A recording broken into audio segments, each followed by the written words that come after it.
জীবন বাঁচাতে এভাবেই বাংলাদেশ সীমান্তরক্ষী বাহিনী বিজিবি সদস্যদের পায়ে ধরে আর্জি জানাচ্ছিলেন ধরা পড়া ভারতীয় 2 বিএসএফ সদস্য।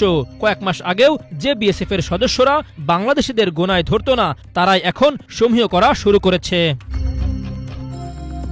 সম্প্রতি ভারতের বর্ডার সিকিউরিটি ফোর্স বিএসএফ এর 2 সদস্য অস্ত্রসহ আন্তর্জাতিক সীমান্ত পেরিয়ে বাংলাদেশের অভ্যন্তরে প্রবেশ করে বাংলাদেশি কৃষকদের ধরে নিয়ে যাওয়ার চেষ্টা করে, কিন্তু স্থানীয়দের প্রচেষ্টায় উল্টো তারাই ধরা পড়েন এবং সেখানে চলে আসেন বিজিবির সদস্যরা।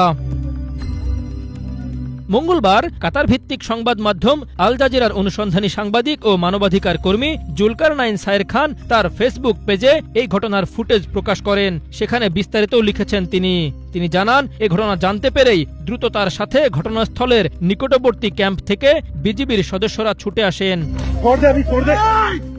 সায়ের জানান, সাধারণ জনতা ও বিজিবি সদস্যরা এভাবেই অস্ত্রসহ ধরে ফেলে 2 বিএসএফ জওয়ানকে। পরবর্তীতে ক্ষমা প্রার্থনা করায় যথাযথ প্রক্রিয়া অনুসরণ করে তাদের বিএসএফ কর্তৃপক্ষের কাছে হস্তান্তর করা হয়। এ ঘটনার একটি ভিডিও সামাজিক যোগাযোগ মাধ্যমে বেশ আলোচনা তৈরি করেছে। 5 আগস্ট ফ্যাসিস্ট শেখ হাসিনা পালানোর পর থেকে ভারতের চোখে চোখ রেখে কথা বলছে বাংলাদেশ সীমান্তরক্ষী বাহিনী। কোন সীমান্তে আন্তর্জাতিক আইন লঙ্ঘন করে বাঁধ ও কাঁটাতারের বেড়া নির্মাণ করতে চেয়েছিল বিএসএফ, কিন্তু বিজিবির বাধায় তা করতে পারেনি।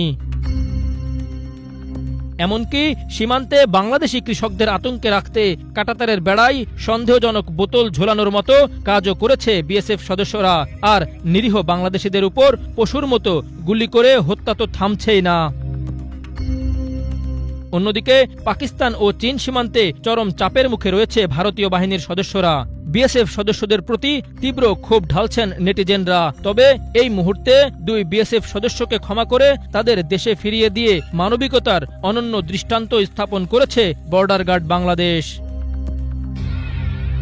আখতারুজ্জামান, বাংলা ভিশন, ঢাকা।